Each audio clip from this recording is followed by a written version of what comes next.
Hi guys, it's Shanna with Shanna's Wire Wrap Jewelry Tutorials. We are working on wire writing today in letters I, J, K, and L, uppercase and lowercase. So stick around and I'll show you how to do this from start to finish.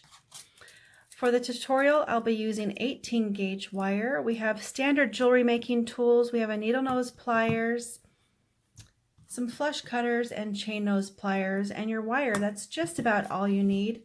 I'm going to show you a little trick at the end using a steel block and a hammer. So if you have one of those handy as well, I'll show you how to make your jewelry and letters a little more professional.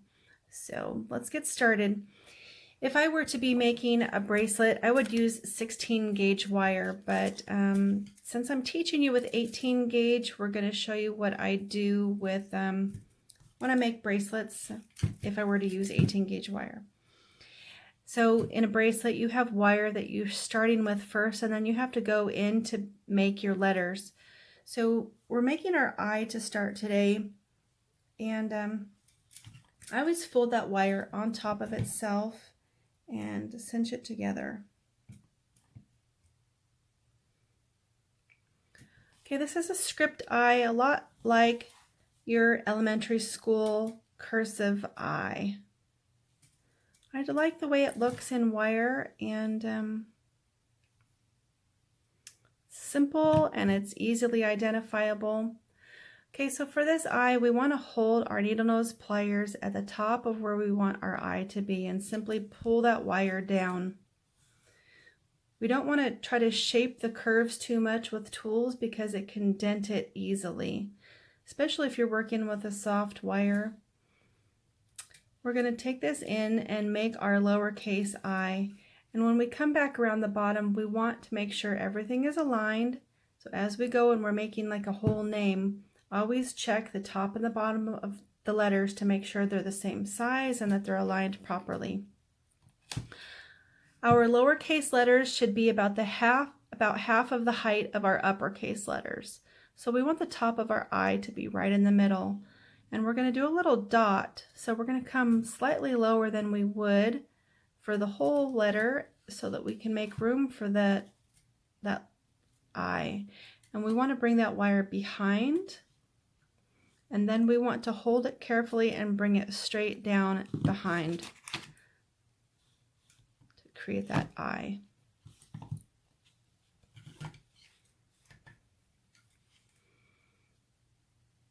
What do you think? You can do a dot or you can do without a dot. It just depends. Sometimes if I'm making a really tiny earring, I don't always put a dot on the eyes. And going from a lowercase letter to an uppercase letter is not something you're going to be doing very often, but for the purpose of this tutorial, I will show you what I do here just so you can try to make sense of it. We want to make a little tiny loop to start our J.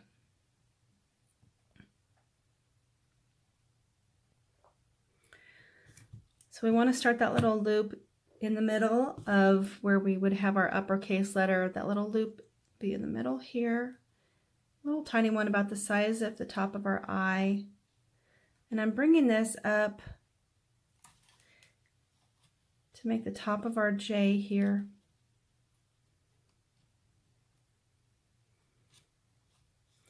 And then hold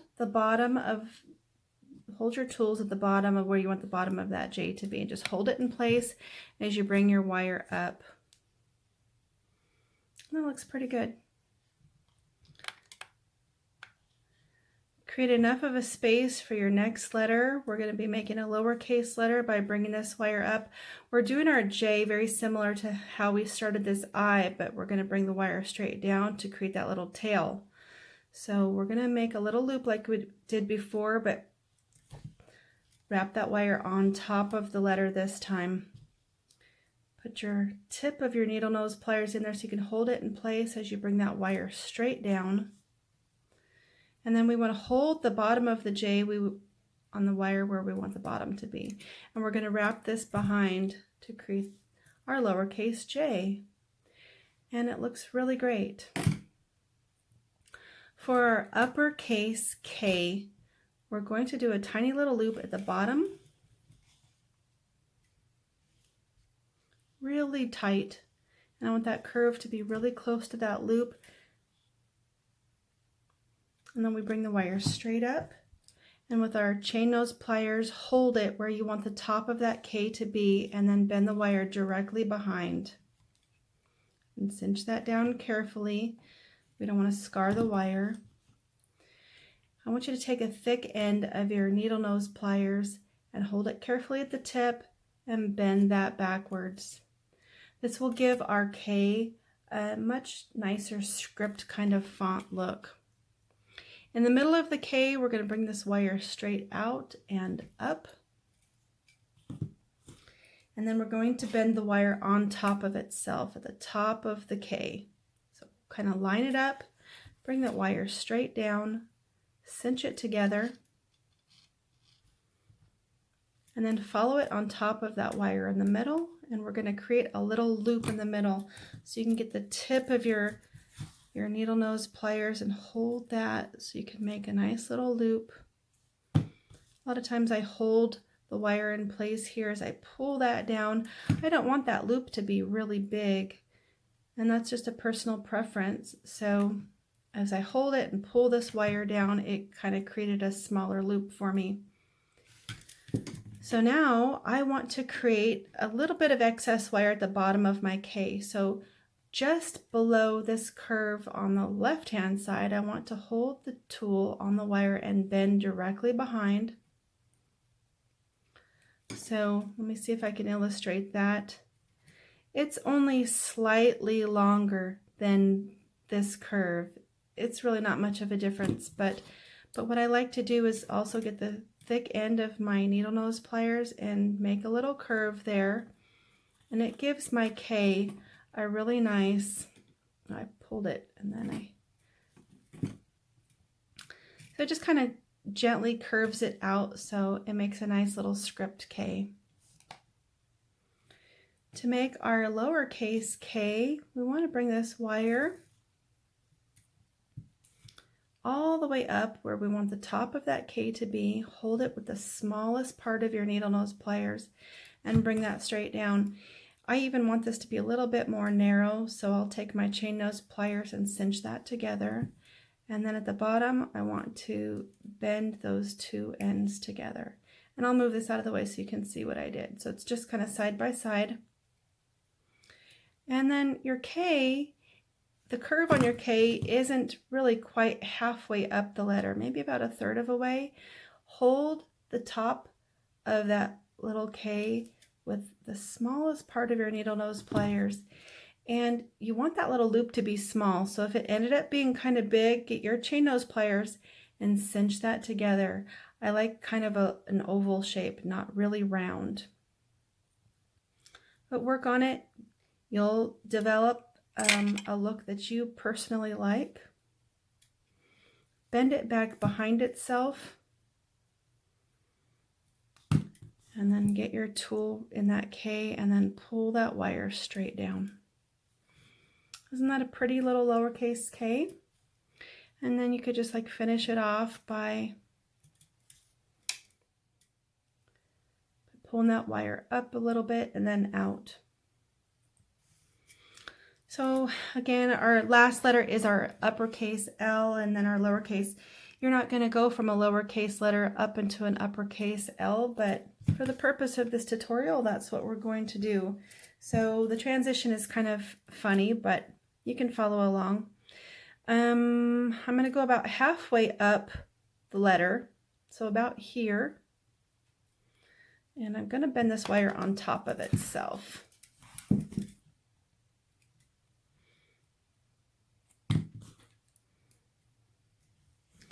I'm doing this so I can kind of get the start of my L.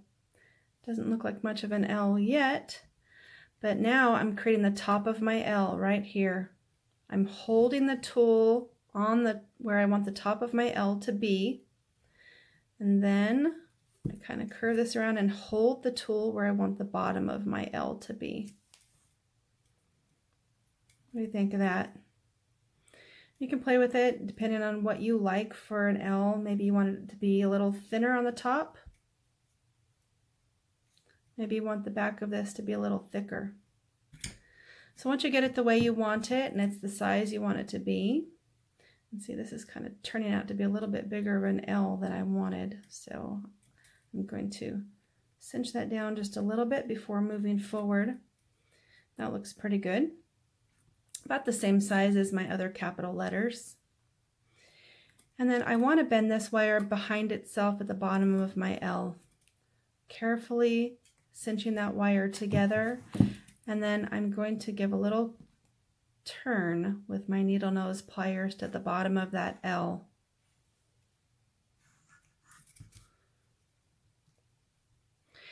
So a lot of times when you're doing like a name necklace, maybe you'll start with a little loop here at the beginning of your L, and it will start at the very end of your wire. And if you're making a name necklace, it'll be a little tiny loop where you'll be able to connect your chain to it before moving forward. So moving forward on our last letter, this is about the easiest one you can do. Our lowercase L, you just hold the wire where you want the start of that to be, bring it straight up. You're going to hold it where you want the top of that L to be, pull that wire straight down, and maybe kind of finish it off like that. So if L is the last letter of a name necklace that you might be making, you can attach a little jump ring to the top of the L and cut that wire off at the bottom and finish it off. You can file it, and that can be the end of your name necklace. All right, cool. You get your flush cutters. I'm going to cut this off and show you a couple little tricks and show you what I like to do with my letters to make them look much more professional. You guys, this is handmade jewelry, but why make it look totally handmade? Let's do some stuff to it to make it look more like something that you're going to buy that's custom made. You want this to look as nice as possible. You're making jewelry for somebody. You want it to be strong. If you're working with a soft wire that's really easy to bend, your finished name will be easy to bend. So let's strengthen it by hammering it a bit. We always hammer face down, and I always hammer my curves, just about always.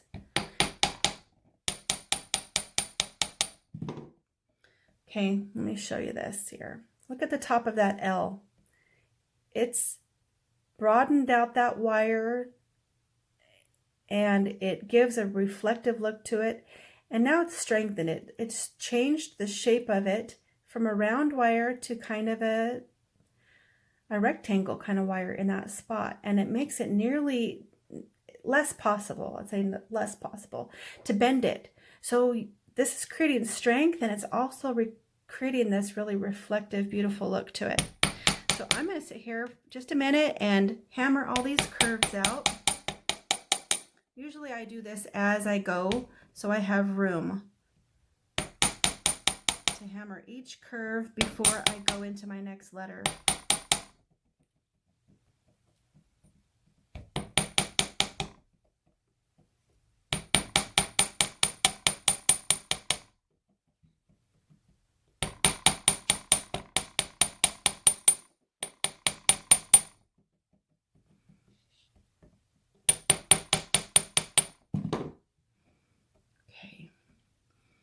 After you hammer, you might have to do a little bit of reshaping, but shouldn't be too bad.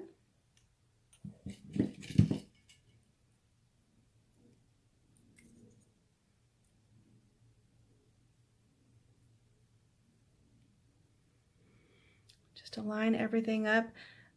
See how the bottom of these J's are kind of turned, so you just want to line everything up so it's nice and flat. So if you're making a name necklace, you want the name to be able to lie flat on someone as they're wearing the jewelry. So just make sure everything is lined up as flat as possible. But after I hammered those letters, do you see what it's done to the whole piece? It's given this reflective shine on those curves, and then it's added just a ton of strength because it's less likely to be pulled in those curves, where before it was bending pretty easily. But hammering those curves gives a lot of strength and a lot of beauty. You could add a little bit of hammering where you fold it over the wire like on that K. We have to line that up just a little bit more. You just have to be careful. Sometimes when wire is folded completely together and you hammer it, sometimes you're actually weakening that fold. So if it were to bend a couple of times, it could snap and break. That's less likely to happen on a curve. So if you're wanting to hammer on top of a bend, just do it quite a bit less. Don't do it too much. Anyway, I hope you enjoyed this video. I hope you're learning some really great things and thinking about all the stuff you can do. You know, I used to make, well, I've done a lot of different shows, a lot of different craft shows, and there have been shows that all I have done, I didn't have a single piece of pre-made jewelry. I have gone in with my wire and tools and a ruler, and I sit and make only name necklaces and bracelets for people. They love watching you bend the wire and making their name with your hands. They just love, and a lot of times they'll ask, hey, can I videotape this? I want to watch you. Is that okay? And of course, it's fun to show off your skills. It probably took me a couple years of practicing before I got pretty good at making them. But a little secret, when I do my craft shows and I'm making name bracelets and necklaces, when I'm spending a whole day there, I make about $1,000 in sales. So there's my little secret. You can take this anywhere. You can do craft shows. You can do this for little parties. People love to see their name in wire jewelry. You can make just initial necklaces, initial rings, of course, earrings and all kinds of stuff. And you can do multiple names or words on a bracelet. I can usually fit up to 3 or 4 names on a whole bracelet that goes all the way around. You have to get really good at making your letters a bit smaller, but when you're starting, just do something that you can easily make all the letters and then just kind of measure them. Even getting a ruler, you can even see I wasn't paying attention as much. My L is quite a bit bigger than my I. Sometimes that happens if I'm not paying attention. So always look back to your start letters and make sure you're not getting bigger or smaller. There, I'm telling you to do something I didn't do myself today. But anyway, I hope you loved the video. Please subscribe and stay tuned for our next wire writing video. We'll see you then. Bye.